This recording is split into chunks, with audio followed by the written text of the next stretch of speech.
Motorcycle related. আশা করি এখান থেকে আপনারা নতুন একটা দুটো জিনিস সুন্দর জানতে পারবেন। তো প্রথমে আমি আসি, বাইক নিয়ে আমরা বের হওয়ার আগে কি কি জিনিস আসলে আমাদের চেক করে এরপরে রাস্তায় নামা উচিত। কিন্তু দেখা যায় যে আমরা যখন বাইকে এভাবে বাইকে তো মোটরসাইকেল পড়ে গেলে উঠানোরও একটা সঠিক নিয়ম আছে, যেটার মাধ্যমে আমরা উঠানোর সময় যে আবার ইনজুরি যাতে না হয় সঠিকভাবে কিভাবে আমি দেখাচ্ছি।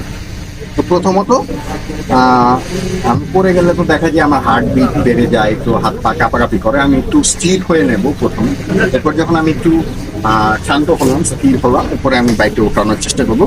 তো প্রথমে আমি আমার বাইকের যে ব্রেক লিভারটা আছে এই ব্রেক লিভারটা ধরে ফেলবো, ধরে বাইকের চাকাটা লক রাখবো। এরপর হচ্ছে সিট আর এই যে টাঙ্কির মাঝে মাঝে আমি দাঁড়াবো, দাঁড়াই এখান থেকে বসা শুরু করবো। বসার পর দেখুন আমার হাঁটু থেকে শুরু করে কোমর পর্যন্ত যে অংশটা এই অংশ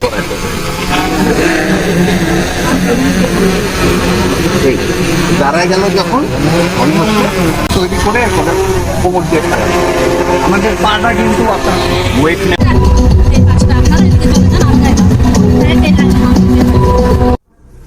তো ব্রেক অয়েল থাকবে আপনার বাইক যদি ডিস্ক ব্রেকিং সিস্টেম হয়, ড্রাম ব্রেকে কিন্তু আবার ব্রেক অয়েল থাকবে।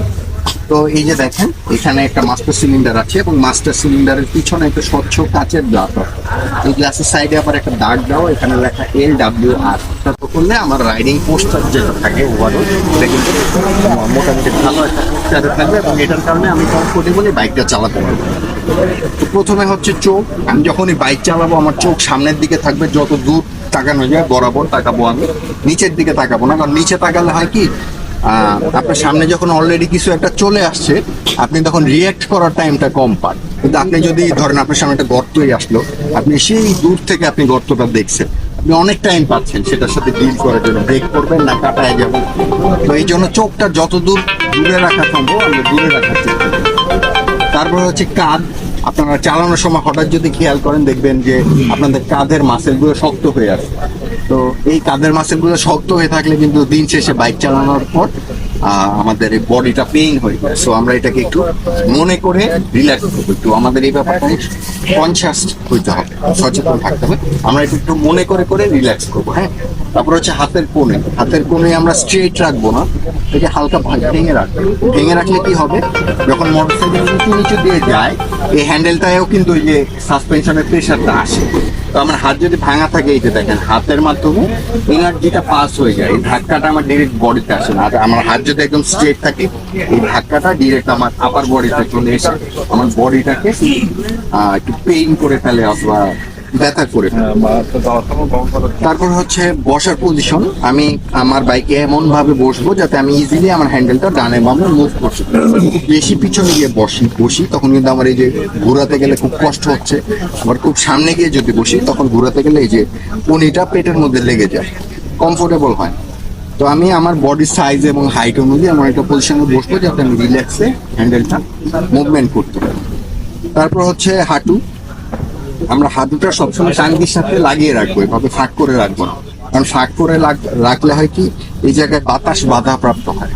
তো বাতাস বাধাপ্রাপ্ত হলে বাইকের গতিটা ঠিকভাবে উঠতে চায় না, তখন আমরা গতি উঠানোর জন্য কিন্তু এক্সট্রা থ্রটল দিই, যার কারণে আমার ফুয়েল খরচটাও বেশি হয়ে যায়, ফুয়েল মাইলেজটাও আমি তখন কম। আরেকটা বিষয় হচ্ছে আমি যখন টাঙ্কির সাথে পাটা লাগিয়ে রাখবো এই জায়গায়ও কিন্তু আমার বাইকের সাথে একটা গ্রিপ তৈরি হচ্ছে। হ্যাঁ, গ্রিপ তৈরি হচ্ছে, এই হাতেও আমার গ্রিপ থাকলো, পায়েও আমার গ্রিপ থাকলো।